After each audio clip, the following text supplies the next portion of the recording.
प्रतिवर्षाप्रमाणे यावर्षीही अत्यंत आनंदात उत्साहात रेणुका मंदिरमध्ये गौरीचे आगमन झालं।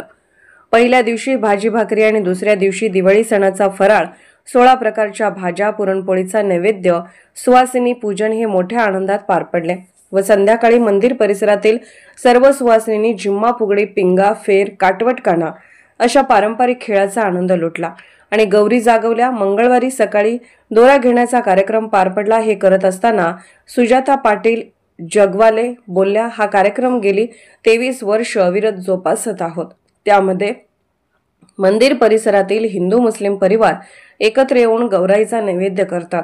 विशेष सहकार्य उमा जोतावार, मनाली पडळकर, वैशाली सरगर, आराध्या कागवाडे, अश्विनी कागवाडे, ऐश्वर्या जाधव, पूजा पडळकर, चिकोडीकर परिवार आणि शिनू, राणी, सोनाक्षी, अमोल, मोना, किरण, रेणू, रिंकू या तृतीयपंथीयांचा सहभाग मोठ्या प्रमाणात होता।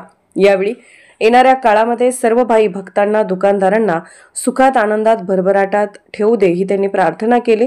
हे त्यांच्यासाठी गौरी गणपतीचा सण दिवाळीसारखा वाटतो असं सुजाता पाटील बोलल्या। हे बोलत असताना त्यांचे डोळे पाणावले होते।